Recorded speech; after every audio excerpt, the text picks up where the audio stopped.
What if the absolute best thing you can do to fix our chaotic, completely fractured world today is to, well, do absolutely nothing? I mean, that is a really startling proposition, right? Yeah. Especially when literally everything around us is demanding our immediate reaction. It really is. But think about this for a second. You know that feeling when you're walking through a crowded room, like maybe an airport or a super busy office? Oh yeah, the sensory overload. Exactly. And you feel like you are carrying this massive, overstuffed, leaking backpack, but it's not a physical backpack. Right, psychological. Yeah, it's the psychological weight of the news cycle, the political division, the endless notifications, just the sheer chaotic noise of the modern world. You're trying to survive and make sense of it all, and it just feels completely overwhelming. It is biologically exhausting. I mean, we're constantly absorbing a fractured, highly stimulated environment, and the default human reaction is to, feel responsible for it. Right, like we have to fix it. Exactly. The instinct is to assume we have to carry that weight, or somehow, through sheer force of will, individually fix the hurricane happening around us. Which brings us to the core mission of our deep dive today. We're looking at a stack of incredibly fascinating sources by Dr. Dorothy W. Parker. Yes, including her seminal texts, Coherent Frequencies, and The Biology of Global Peace. Right. And these works offer a radical, science-backed approach to finding peace. The central argument here is that regaining your own center in a chaotic world isn't just like a nice, soothing self-care practice. No, not at all. It is actually the most powerful biological intervention you can make for the planet. Okay, let's unpack this because we are going on a serious journey today. We really are. We are looking at the intersection of quantum physics, biology, and human behavior to understand why you don't actually have to, fix the world. Reviewing the notes and the underlying data on this, it truly is a massive paradigm shift. These sources completely reframe that heavy burden of saving the world. Yeah, they really take it down a notch. They do. They take this abstract, overwhelming societal problem and scale it down into something deeply personal, manageable, and most importantly, biologically measurable. Right. We are moving away from philosophy and strictly into physiology. Which I love. But before we can even talk about calming the chaos out there in the world, the sources make it very clear we have to completely reframe what we are in here, like at a fundamental structural level. Yes, down to the absolute basics. It gets a little trippy, honestly, but stick with us. If you look at human biology at the absolute micro level, the quarks and electrons, we are not solid matter. Not at all. I mean, solidity is basically just an illusion of scale. Wait, really? An illusion? Yeah, at the subatomic level, particles are essentially just localized vibrations and fluctuations in quantum fields. Wow. When you think of Einstein's famous equation, E equals mc squared, it's literally telling us that the physical mass of our bodies is overwhelmingly just the binding energy holding those subatomic particles together. That is wild. It is. We are, quite literally, highly organized fields of energy. That concept alone is so difficult to wrap your head around. But where Dr. Parker really builds the bridge is how she scales this up from that abstract quantum level directly to the biological level. Right, moving from physics to biology. Yeah, she explains the actual mechanism of how this energy dictates our daily bodily functions. It's not just a metaphor. Our cellular functions are purely energetic and electric. Exactly, and the mechanism behind that is driven by a molecule called ATP, or adenosine triphosphate. Okay, the biological battery. Yes, Yeah. exactly. Down at the cellular level, every single cell relies on the constant production of ATP, which acts as this microscopic biological battery. Right. That chemical energy is what powers the sodium-potassium pumps in our neurons. Those pumps create an electrical gradient, and that gradient is what allows our nervous system to fire electrical impulses. So it's all just electricity. Pretty much. Your brain processes thoughts through electrical storms. Your heart literally has an electrical node, the sinoatrial node, keeping time and emitting a measurable electromagnetic field. Okay, so synthesizing all of this. If our brains and hearts are fundamentally running on electrical impulses powered by billions of cellular batteries, are we basically just walking flesh and blood Wi-Fi routers constantly emitting a signal into the room? What's fascinating here is that your analogy is completely supported by the data in Dr. Parker's work. Really? The Wi-Fi router thing works? It really does.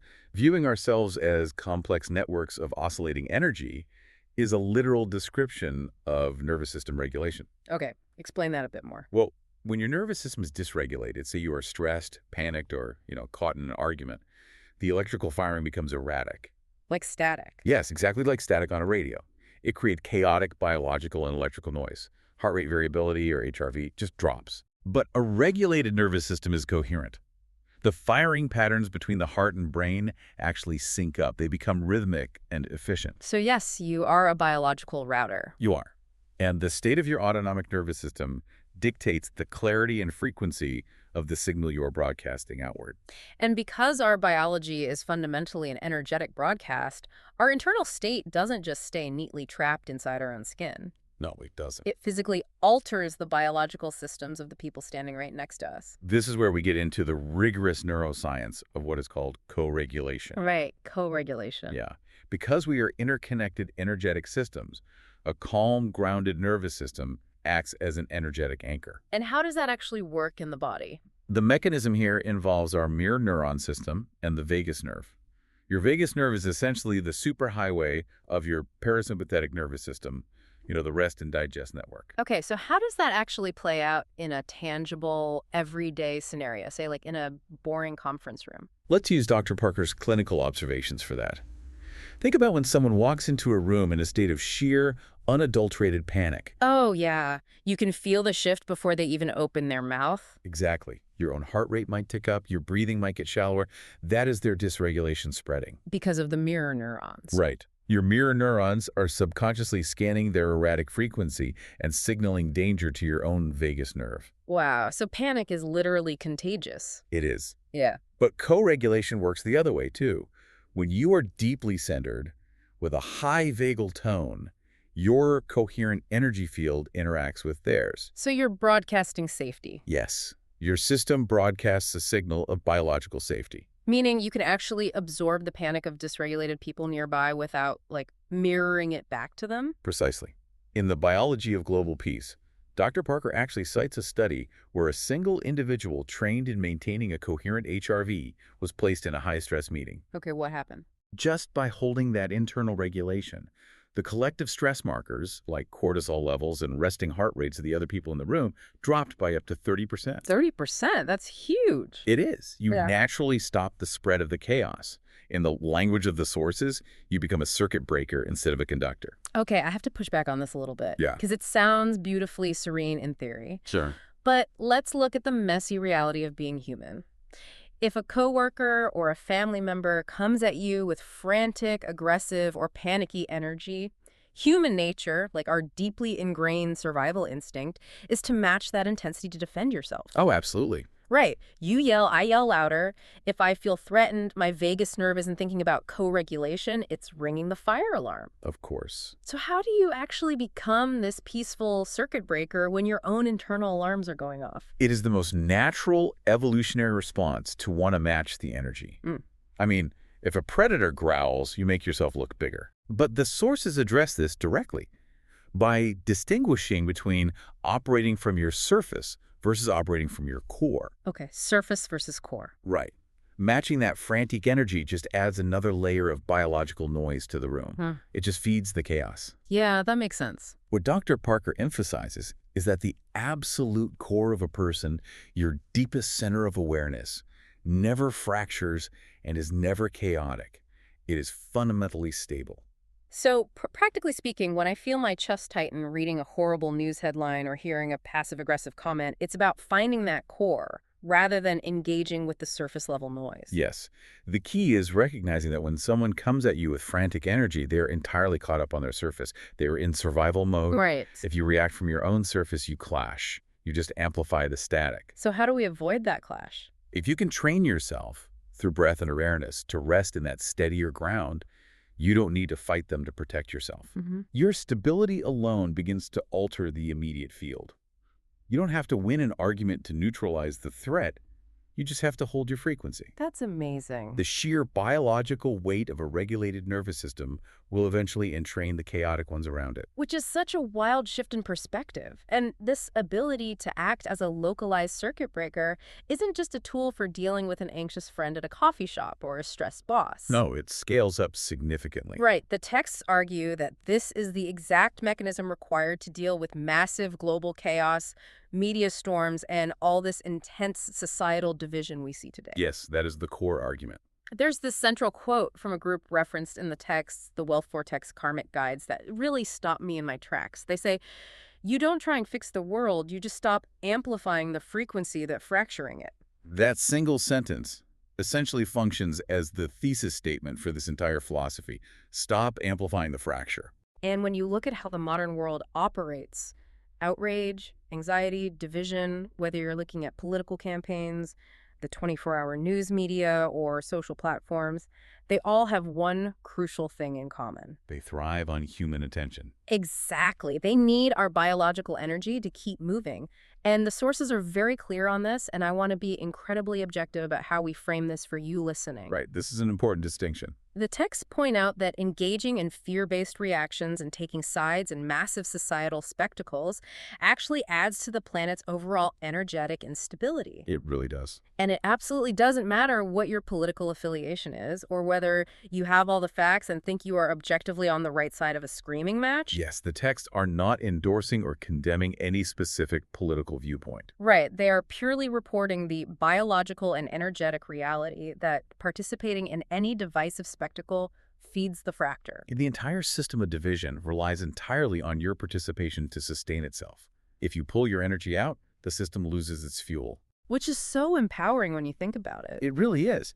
And this brings us to a foundational concept the texts call clarity over reactivity. Okay, unpack that for us. Well, when populations operate from a baseline of survival mode, which the media often cultivates, their interactions become incredibly short-sighted. They're just reacting to threats. Exactly. They react strictly to fear stimuli. The alternative to this biological hijacking is what Dr. Parker calls the power of the pause. Here's where it gets really interesting, though, because as I was reading about the power of the pause, I felt this massive, unexpected sense of relief. Really? Relief, yeah, because so much of our daily exhaustion comes from feeling like we have to carry the whole structure. Like we are morally obligated to fix everything that is broken in the world, to have an opinion on every tragedy, to argue with every wrong person on the internet. Oh, definitely. Are the sources actually saying that by doing less, by just pausing and refusing to participate in the outrage, we are doing something highly impactful? This raises an important question because we need to clarify the stark difference between apathy and what the texts call starving the noise. Okay, yeah, what is the difference? Apathy is checking out because you simply don't care. Starving the noise is a highly active, disciplined biological choice. So it's intentional. Very much so. It is not about ignoring the suffering in the world. It is about recognizing that you cannot effectively care for a complex system if you are at war within yourself. So taking that 3-second breath before I react to something isn't just a fleeting moment of self-care. It's literally stopping a biological chain reaction. Functionally, yes. A deep, intentional breath physically stimulates the vagus nerve, lowering your heart rate and signaling safety to your brain. Wow. You are choosing to make decisions that serve the long-term health of the system, rather than feeding short-sighted fear loops. That's incredible. Dr. Parker writes, stewardship requires stillness. You have to be stabilized to actually listen to what the environment needs, instead of just projecting your own dysregulated anxiety onto it and calling it activism. Stewardship requires stillness. That is incredibly profound, and it leads perfectly into the mechanics of how this actually changes things on a macro level. Right. The global impact. Because once you master this pause, and you manage to pull your own biological Wi-Fi signal out of the world's amplification loop, this internal coherence doesn't just stay with you. No, it begins to scale upward. Exactly. It fundamentally alters the planetary grid. This directly challenges what Dr. Parker refers to as the illusion of scale. The illusion of scale. Yes. When we look at global problems, wars, environmental collapse, massive social friction, our logical brains assume the solution has to be equally massive. Right. We assume that changing the world requires dramatic force, huge persuasion, legislation, or millions of people marching in the streets. Exactly. We are conditioned to think peace comes from the top down. But the biology outlined in these sources says peace actually scales from the bottom up. It does. We are the course correction at the micro level. By dropping your chaotic signal, you subtly but genuinely adjust the field. And over time, as more individuals do this, these small pockets of coherence begin to accumulate. Yes, the planet is quite literally starting for regulated humans. Wow, that's quite a statement. The math of it is compelling, honestly. When someone finds their center and refuses to move with the turbulence, the reaction chain breaks right there. Yeah. The signal shifts from static to clarity. Right. It might look completely invisible from the outside, just a person sitting quietly instead of yelling back. But inside human networks, that centered presence carries immense structural weight. So what does this all mean for us as individuals? Well, it changes everything. Right. As I was trying to synthesize all this science and philosophy, I kept coming back to this idea. It's like we're all playing in a massive, totally out of tune global orchestra. Oh, I like that. Everyone is screeching away on their violins and cellos, trying to drown each other out. And our instinct is to stand up, wave our arms, and shout at everyone else to play better. You're out of tune. Fix it. Right, adding more noise. Exactly. All that does is add shouting to the terrible music. Yeah. Instead, what Dr. Parker is saying is you just sit down, block out the noise, and quietly, meticulously tune your own instrument perfectly. Yes. And because we are all connected, eventually the person next to you hears that clear, perfect note, and they subconsciously start tuning their instrument to yours, and then the person next to them does the same. That is a brilliant way to conceptualize the mechanics at play. It perfectly maps to the physics of resonance and entrainment that the texts lean heavily upon. Oh, resonance and entrainment. Yeah. In physics, when you place several swinging pendulums next to each other on a shared surface, they will initially swing chaotically. Okay. But over a surprisingly short amount of time, the transfer of energy through the surface causes them all to synchronize. They entrain to the dominant, most coherent frequency. That is fascinating. If we connect this to the bigger picture, this is our true biological responsibility. We don't have to carry the weight of the world's fractures. We just have to be the coherent frequency. Exactly. Our job is simply to be the portal to a better timeline, and we do that by absolutely refusing to contribute one more ounce of instability to the human network.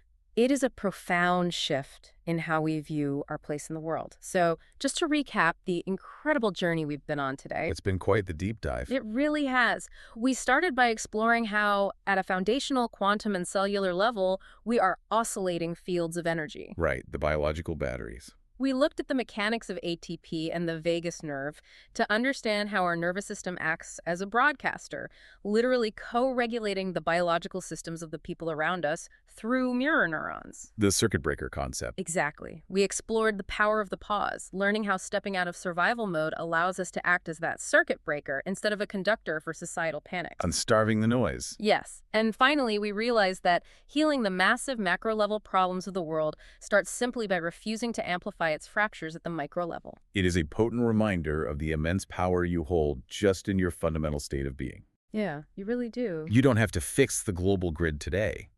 Your only job is to protect the frequency you broadcast in your immediate environment, your home, your workplace, your own mind. That is all you have to carry. So think back to that heavy, leaking backpack of societal anxiety we talked about at the very beginning. You can put it down. You have permission to put it down.